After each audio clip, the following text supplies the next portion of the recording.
नमस्ते दोस्तों, welcome to Saurabh techie channel. कल्पना कीजिए अगले साल जब आप इनकम टैक्स रिटर्न भरने बैठेंगे तो अचानक आपको पता चलेगा कि आप पर लाखों रुपए का टैक्स बनता है, और वो भी ऐसे पैसे पर जो आपने कमाया ही नहीं था। आपकी सारी फाइनेंशियल प्लानिंग एक झटके में चकनाचूर हो जाती है।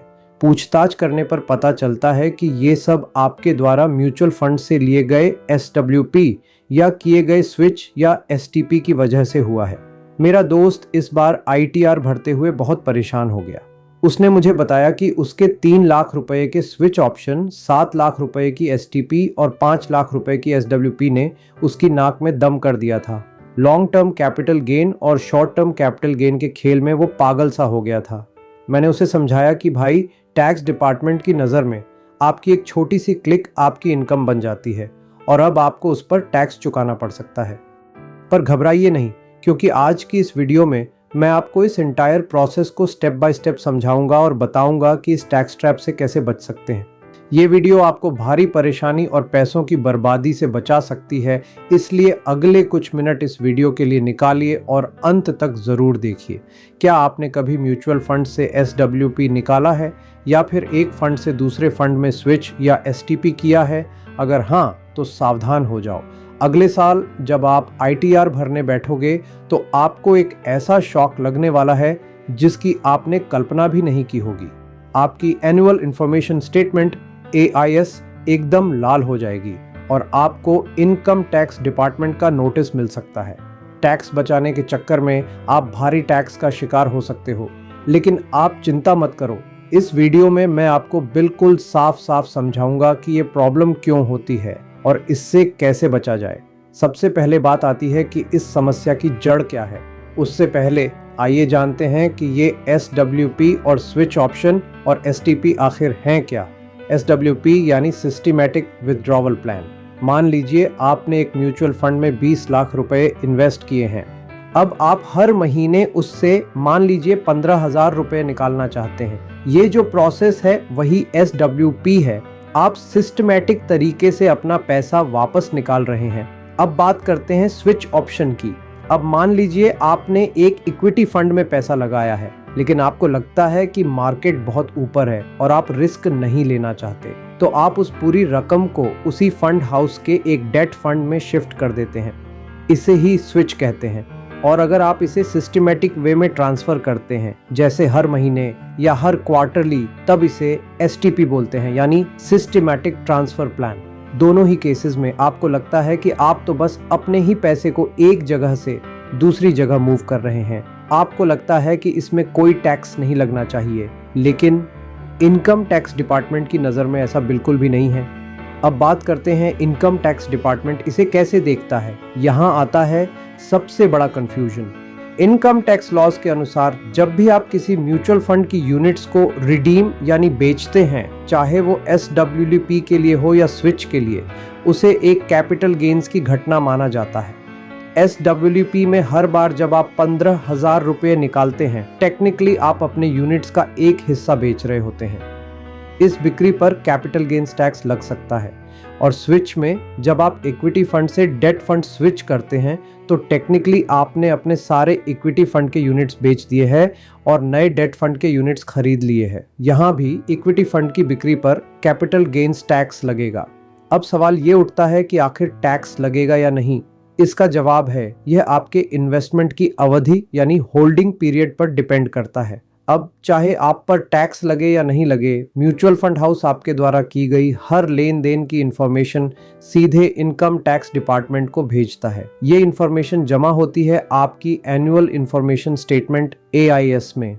आपकी AIS टैक्स डिपार्टमेंट का एक कॉम्प्रिहेंसिव रिकॉर्ड है जिसमें आपके सारे फाइनेंशियल ट्रांजैक्शंस दिखाई देते हैं, जैसे bank interest, dividend, mutual fund redemption, stock market transactions और भी बहुत।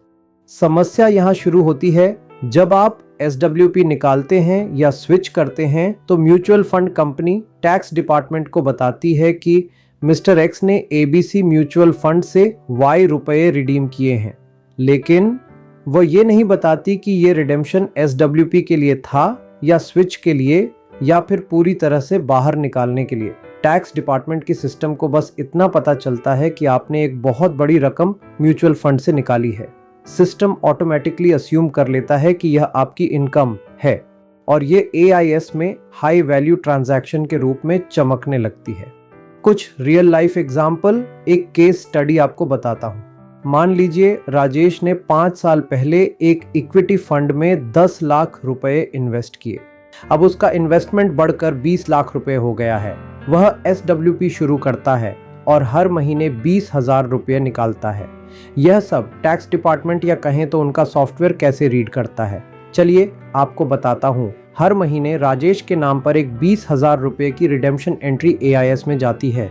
एक साल में ये रकम हो जाती है 2,40,000 रुपये। अब टैक्स डिपार्टमेंट का सॉफ्टवेयर देखता है कि राजेश को म्यूचुअल फंड से साल भर में 2,40,000 रुपये मिले हैं। डिपार्टमेंट ये मानकर चलता है कि यह एक long term capital gain LTCG tax है, क्योंकि होल्डिंग पीरियड 5 साल से ज़्यादा है। LTCG पर 12.5% का टैक्स लगता है, यानी 28,000 के आसपास रुपए का टैक्स बनता है। अगर राजेश ने अब अपने SWP से मिले पैसे पर टैक्स नहीं दिया है या उसने ITR में इस ट्रांजैक्शन को डिस्क्लोज नहीं किया है, तो उसे टैक्स डिपार्टमेंट की तरफ से नोटिस आ सकता है कि आपने यह इनकम क्यों नहीं डिक्लेयर की, आपने 2,40,000 रुपये का टैक्स क्यों नहीं दिया। जबकि हकीकत में हो सकता है कि राजेश के SWP के हर विड्रॉल में कोई टैक्स न लगता हो, क्योंकि उसका कॉस्ट ऑफ एक्विजिशन हाई हो, लेकिन AIS में तो बस रिडेम्पशन अमाउंट ही दिखेगा। एक और केस बताता हूं आपको। मान लीजिए रमेश की टोटल SIP इन्वेस्टमेंट 3 लाख रुपए, होल्डिंग पीरियड उसका 2 साल से ज्यादा हो गया है और उसकी करंट वैल्यू हो चुकी है 4 लाख रुपए। अब वह एक बार में स्विच कर लेता है अपने पूरे 4 लाख रुपए दूसरे फंड में। उसके AIS में रिडेम्पशन शो होगा 4 लाख रुपए का। एक्चुअल में लॉन्ग टर्म कैपिटल गेन हुआ उसका 1 लाख रुपए, क्योंकि उसकी होल्डिंग 1 साल से ज्यादा की थी। उसे ITR में यही रिपोर्ट करना है। शॉर्ट टर्म हो या long term capital gain reporting ऐसी ही होनी है। और एक बहुत इंपॉर्टेंट पॉइंट, अगर आप डेट म्यूचुअल फंड से SWP निकाल रहे हैं तो फंड हाउस आपके विथड्रॉल अमाउंट पर 10% TDS काट सकता है। अगर एक साल में आपका विथड्रॉवल 5,000 रुपये से ज़्यादा हो जाता है, ये TDS भी आपकी AIS में दिखेगा। पर याद रखें, ये TDS एडवांस टैक्स है, फाइनल टैक्स नहीं। आपकी एक्चुअल टैक्स लायबिलिटी इससे कम या ज़्यादा हो सकती है, जिसका कैलकुलेशन आपको खुद करके ITR में दिखाना होगा। मैंने पहले आपको बताया था ना कि टैक्स लगेगा या नहीं, यह आपके कॉस्ट ऑफ एक्विजिशन यानी खरीद की कीमत पर डिपेंड करता है। लॉन्ग टर्म गेन्स में, खासकर डेट फंड्स में, इंडेक्सेशन बेनिफिट मिलती है। ये बेनिफिट इन्फ्लेशन के हिसाब से आपकी खरीद कीमत यानी कॉस्ट को बढ़ा देती है, जिससे आपका टैक्सेबल प्रॉफिट कम हो जाता है और आपका टैक्स भी कम लगता है। इसलिए अपने परचेस यूनिट्स का रिकॉर्ड रखना बेहद ज़रूरी है। मेरे दोस्त का एक बहुत इंपॉर्टेंट सवाल था। उसने कहा, मैंने आज तक इन्वेस्टमेंट SIP के थ्रू करी है, लेकिन SWP पर long term and short term capital gain दोनों कैसे लग रहे हैं। तो जान लें, हर SIP इंस्टॉलमेंट का होल्डिंग पीरियड अलग अलग कैलकुलेट होगा। जब आप SWP निकालेंगे तो FIFO यानी first in first out method के हिसाब से जो यूनिट सबसे पहले खरीदे गए थे वो सबसे पहले बिकेंगे। इसलिए हो सकता है एक ही SWP विड्रॉवल में कुछ यूनिट्स पर लॉन्ग टर्म गेन बने और कुछ पर शॉर्ट टर्म गेन। इस टाइम कैलकुलेशन कॉम्प्लेक्स हो जाता है, इसीलिए CA की हेल्प लेना स्मार्ट मूव है। मेरे दोस्त ने मेरे से यह भी पूछा कि क्या डिफरेंस है AIS एंड फॉर्म 26AS में। पहले हम सिर्फ फॉर्म 26AS चेक करते थे, अब AIS आ गया है। AIS ज़्यादा डिटेल्ड और कॉम्प्रिहेंसिव रिपोर्ट है, जबकि 26AS में मोस्टली TDS और एडवांस टैक्स रिलेटेड इन्फॉर्मेशन ही होती है। आपको अपना टैक्स कैलकुलेशन AIS के डेटा के आधार पर ही करना चाहिए, क्योंकि इसमें सारे ट्रांजैक्शंस आते हैं। तो घबराने की कोई बात नहीं है, आप इस प्रॉब्लम से आसानी से बच सकते हैं। बस इन बातों का ध्यान रखें। सबसे पहले AIS को रेगुलरली चेक करें। साल में कम से कम 2-3 बार अपनी AIS ज़रूर देखें। इसे इनकम टैक्स ई-फाइलिंग पोर्टल पर आसानी से एक्सेस किया जा सकता है। उसके बाद ITR भरते समय अपने सारे कैपिटल गेन्स ट्रांजैक्शंस को डिटेल से डिक्लेयर करें, चाहे उन पर टैक्स लगे या नहीं लगे। अपनी कैपिटल गेन्स कैलकुलेशन तैयार रखें, यानी अपने हर म्यूचुअल फंड ट्रांजैक्शन का रिकॉर्ड मेंटेन करें। कितने यूनिट्स खरीदे, किस प्राइस पर खरीदे, कितने यूनिट्स बेचे, किस प्राइस पर बेचे।